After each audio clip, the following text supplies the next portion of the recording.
Bienvenidos a La mente y sus cicatrices.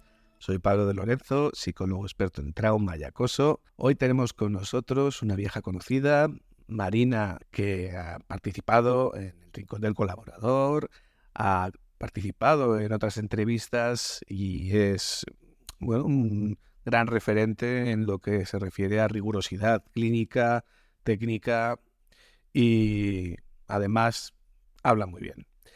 Hoy vamos a hablar del trastorno bipolar y especialmente, no tanto de la depresión o de los cambios de humor en sí mismos, sino de esa fase tan desconocida para muchos como es la manía o la hipomanía, que es su versión atenuada.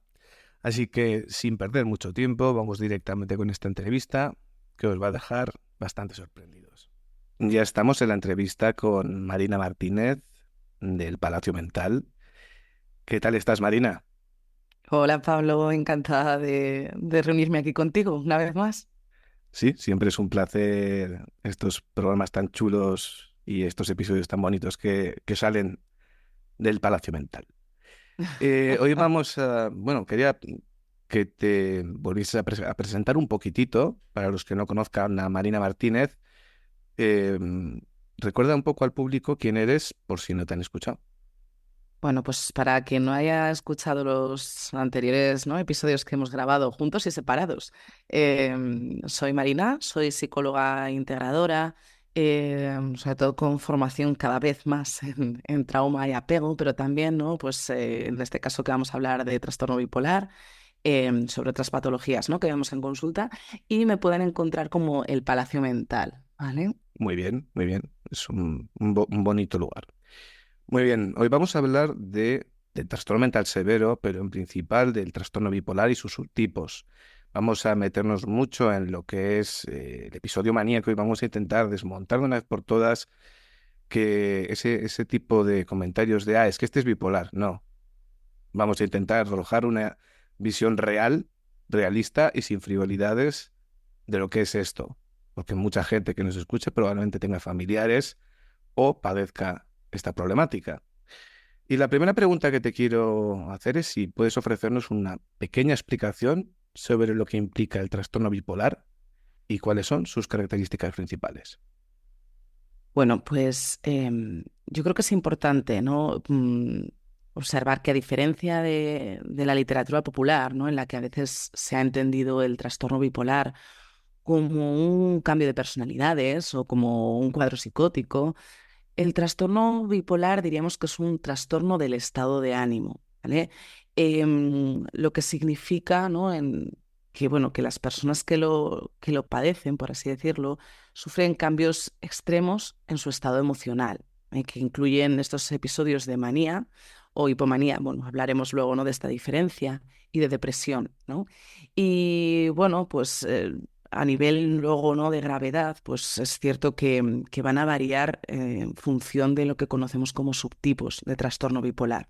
Entonces, para entender un poco, para que las personas que nos escuchan no puedan entender un poquito esto, creo que hay dos factores importantes, ¿no?, que es la oscilación del estado de ánimo, ¿no?, que en todos los subtipos las personas experimentan estos cambios en el estado anímico que son más extremos y duraderos que las fluctuaciones que tenemos normalmente, ¿no?, porque todos tenemos fluctuaciones obviamente en el estado de ánimo, y los ciclos de síntomas. Estos estados de ánimo varían en ciclos, ¿vale? Los ciclos se conocen como bien manía o hipomanía, el ciclo de depresión, ¿sí? Y varían tanto en frecuencia como duración. Yo creo que un poco lo que necesitamos entender un poco es esto. Hay veces que se puede experimentar varios ciclos en un año, ¿no? Que esto es lo que se conoce un poco como ciclos muy rápidos, y hay veces que pueden pues, tener, ¿no?, episodios de larga estabilidad entre unos y otros, ¿sí? Y aquí es donde hablaríamos de diferentes tipos de trastorno bipolar. Conocemos el trastorno bipolar tipo 1, el tipo 2, y luego hay un subtipo especial que es el trastorno ciclotímico. En el tipo 1 es aquel que está caracterizado por episodios maníacos, quizás más graves, más severos, por así decirlo, ¿no? Y episodios depresivos graves. Y el trastorno bipolar tipo 2 pues incluye una forma un poquito más leve de manía, que es lo que conocemos como hipomanía, ¿sí? Y bueno, el eje fundamental del trastorno bipolar, al contrario de lo que suele pensarse, es la depresión. Es decir, basta con que haya solamente un episodio de manía o de hipomanía a lo largo de toda una vida para que se pueda diagnosticar, pero lo que sí que va a estar siempre en el eje fundamental es la depresión. Y el trastorno ciclotímico, pues bueno, son como ciertos síntomas de esta hipomanía, ¿no? Y estos síntomas depresivos que van ciclando como de forma mucho más rápida, pero más leve, también más crónico quizás. La ciclotimia, pues pasaríamos de depresión leve a hipomanía, por ejemplo, ¿no? Eso es. A priori es como la sintomatología se presenta de forma más leve, pero es verdad que los ciclos suelen ser más rápidos. Quería preguntarte, ¿cómo definirías un episodio maníaco franco, potente? ¿Y en qué se Claro. diferenciaría de una felicidad euforia intensa que una persona puede sentir en su día a día o incluso en un gran día, como una graduación, por ejemplo? Bueno, pues para explicar esto vamos a partir, ¿no?, del concepto de estado de ánimo, entre comillas, normal, o lo que conocemos, ¿no?, también dentro de la psicología como eutimia. Este es el estado de ánimo esperable en cualquier persona en una situación común, vamos a decir. En este estado de ánimo normal no es capaz, ¿no?, de manifestarse, bueno, en cualquier emoción, ¿no?, de forma ajustada. Las emociones que vamos a vivir son todas las del rango emocional que conocemos, de una forma ajustada a los estímulos que recibimos, ¿sí?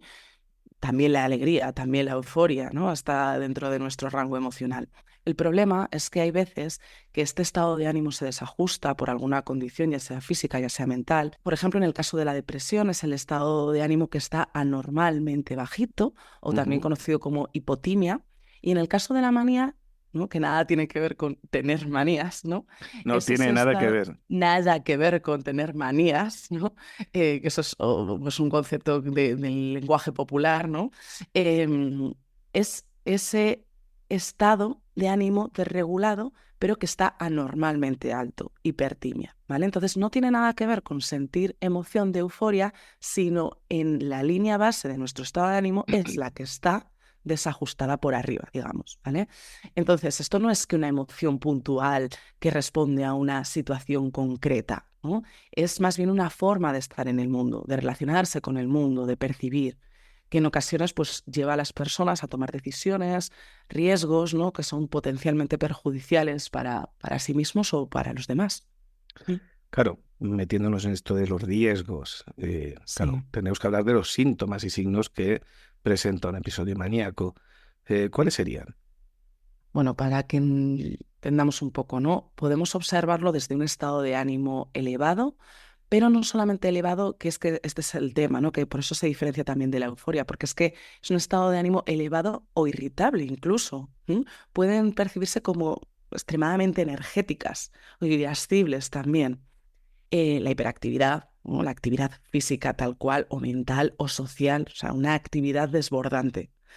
La impulsividad, ¿no? Suelen tener comportamientos arriesgados como gastar dinero excesivamente, conducción temeraria, decisiones un poco meditadas. También es habitual ver en estas personas como si tuvieran un hilo de pensamiento súper rápido, ¿no? Que las Sí, ideas fluyen a toda pastilla y a veces incluso puede ser difícil de seguirles el hilo. sí, eso era taquipsiquia, creo. Sí, eso es. Y bueno, ¿no?, esto es más difícil que lo veamos las personas que no convivimos directamente con ellos, pero normalmente también tienen una disminución de la necesidad de dormir. Pueden Ujú. estar muy poquito, ¿no?, o sea, durmiendo muy poquito y largas horas sin sentir cansancio, que no significa que el cuerpo no lo esté, pero no lo percibe. ¿Cómo impacta un episodio maníaco en la vida diaria y las relaciones de alguien con trastorno bipolar? Bueno, pues entendiendo un poco lo que decíamos, ¿no? En cuanto a los signos, nos podemos imaginar un poco ya el impacto que puede tener esto, ¿no? Tanto en la vida personal, profesional, social. Por ejemplo, en las relaciones personales, pues lo podemos ver en esas conductas impulsivas o imprudentes que decíamos antes, como pues tener relaciones inapropiadas, terminar de forma abrupta una relación muy cercana, pues por una mínima discusión. También se puede observar, ¿no? En esa falta de empatía, no tienen paciencia. Ujú. En la vida profesional, por ejemplo, pues se puede ver en el rendimiento laboral, ¿no? Muchas veces esto de que mucho abarca, poco aprieta, pues evidentemente esta sensación de falsa activación de energía todo el rato les llega a cometer muchos más errores, a tomar también decisiones mucho más arriesgadas que no siempre están, ¿no?, sustentadas en una decisión consciente y coherente, a tener conflictos con jefes, con colegas, por esta irritabilidad que también hablábamos. Ujú. ¿Qué más? Pues podríamos verlo en las finanzas, ¿no? Con los gastos excesivos que comentábamos antes, excesivos y poco meditados. El tema de la privación de sueño, pues evidentemente genera un impacto en la salud física, o el hecho de llevar a cabo comportamientos de riesgo, como puede ser el consumo excesivo de alcohol, de drogas, muchas veces, conducciones imprudentes, actividades físicas de riesgo, ¿no? De repente alguien que le ha dado nunca por hacer ningún tipo de actividad de riesgo, dice que quiere hacer puenting sin cuerda. Ahora es un ejemplo no demasiado exagerado, pero sí que es verdad que puede llevarles, ¿no?, a tener bastantes más lesiones, accidentes, Sí, y empezar además proyectos que luego que no son son capaces de que no son abarcar. Claro, además eso yo creo que contribuye luego a la siguiente fase depresiva, que deja mucho abierto. Eso es, ¿no? La fase depresiva también luego está muchas veces, bueno, aparte del propio ciclo de la enfermedad, también muchas veces el impacto emocional posterior, ¿no? Lo que decimos, las sensaciones de fracaso, porque como se meten en muchos proyectos que a veces pues no tienen más fundamento o no son capaces de abarcar, o los sentimientos incluso de culpa o de vergüenza por haber, ¿no?, tomado todas esas decisiones bajo el episodio maníaco. Ujú. Y bueno, también, ¿no? O sea, una relación importante que termine, pues las consecuencias duraderas que puede llevar esto, ¿no? Perder un trabajo, terminar una relación que realmente luego no querían terminar. Y claro, el impacto emocional posterior, pues les lleva luego a tomar conciencia de lo que ha ocurrido y muchas veces precipita Sí, el, el estado el episodio depresivo. depresivo. Eso Claro, es, eso es. claro, claro. ¿Qué siente una persona durante un episodio maníaco? ¿Podrías describir cómo es esa experiencia desde un punto de vista del paciente? Obviamente Quizás sin que... esto, Esto es lo más difícil, quizás, eso sin es lo que te iba a decir. frivolizar ni nada, obviamente. Sí, quizás esto es lo más complicado, ¿no? Porque al fin y al cabo solo podemos acceder a través de la narrativa de las personas con las que trabajamos, ¿no? Y por mucho que lleguemos a empatizar, creo que muchas veces nos perdemos en la magnitud y la complejidad, ¿no?, que puede suponer su sentir. Pero bueno, podemos quizás tratar de sacar algunas ideas, ¿vale?, de cómo puede ser vivir un episodio maníaco. Vamos a darnos cuenta que durante un episodio maníaco una persona puede experimentar como una amplia gama de sensaciones, pero todas ellas de forma muy intensa, muy desbordante.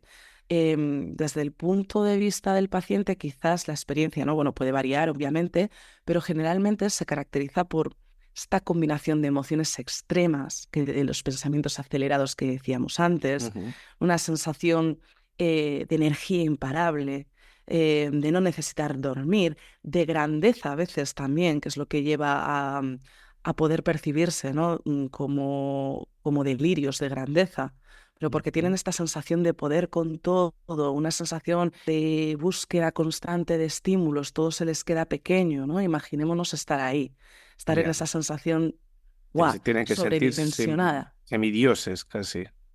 Sí, sin embargo, También puede ser es desagradable, curioso. me imagino. Es lo que iba a decir, es curioso porque esto, dicho así, puede percibirse como, wow, una maravilla, ¿no?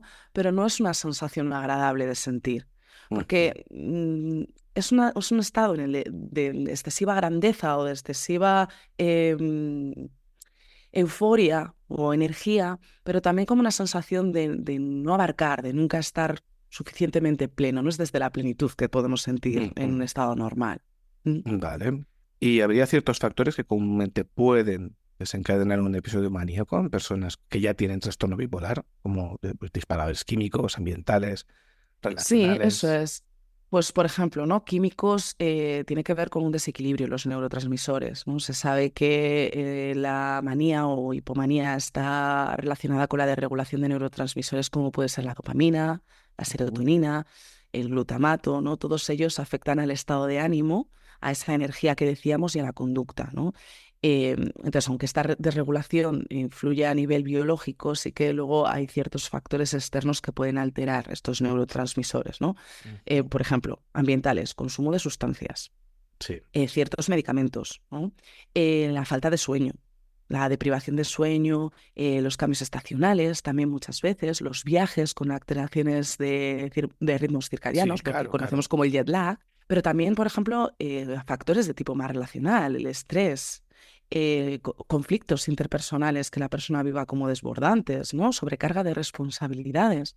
Totalmente. ¿Qué más decirte? Pues quizás hormonales también. Ujú. ¿Mm? Los ¿Y cambios hormonales. con qué otros trastornos puede ser confundida en la cultura popular? Sí, en la cultura popular lo más habitual es que el trastorno bipolar pueda confundirse bien con el trastorno límite de personalidad, a veces con la propia depresión mayor, porque como decimos, ¿no? Si solamente ha ocurrido un trastorno, o sea, un episodio hipomaníaco o maníaco, podemos estar viendo solo una parte del trastorno bipolar, que es la depresión, y en ocasiones con los cuadros psicóticos también.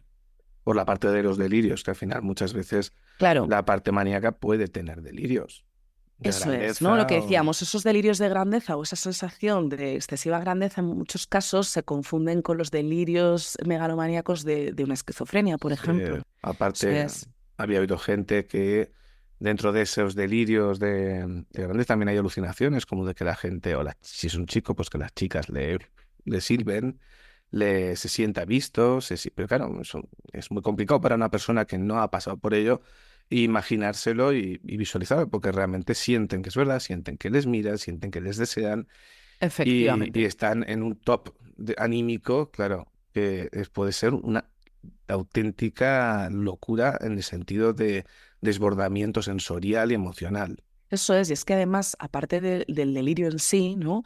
Yo creo que también como hay una magnificación de las percepciones, hay parte que puede ser muy delirante, pero hay parte que puede ser real pero en una dosis mucho menor de cómo ellos lo perciben. Entonces Claro, también, ¿no? Esta es una fina línea. claro, claro. Hay Vale. personas que llegan a confundir el trastorno bipolar con los trastornos de identidad disociativo, con el desdoblamiento de personalidad, pero no es trastorno bipolar. Por qué no lo son? Vale, sí que es verdad que, ¿no? Cuando algunas personas piensan en trastorno bipolar, pensamos en esa sensación de desdoblamiento de la personalidad, ¿no? Nos viene un poco a la cabeza la película de Múltiple. Em, Realmente que hay que mirar, para empezar, en la naturaleza del trastorno, ¿no? Como decíamos, un trastorno bipolar es un trastorno del estado de ánimo, ¿sí? En el que fluctúa la manía, hipomanía o la depresión. Pero nuestra personalidad, ¿no? La base de quiénes somos está intacta, ¿sí?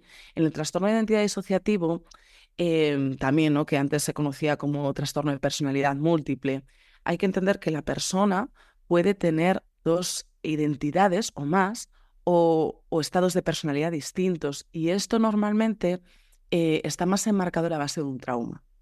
¿Sí? Ujú.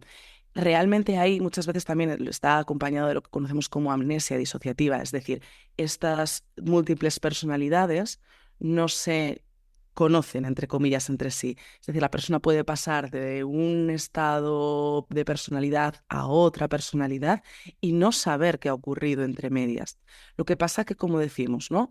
Esto normalmente está en la base de un trauma y, como bien decíamos, en el trastorno de bipolar tiene mucho más que ver con factores genéticos, químicos, ¿sí? Ujú. Y ya para ir terminando, se queda un poco corta la entrevista, pero creo que es súper interesante. ¿Qué mitos o conceptos erróneos son comunes sobre los episodios maníacos en el trastorno bipolar? ¿Y Bueno, cómo podemos aclararlos?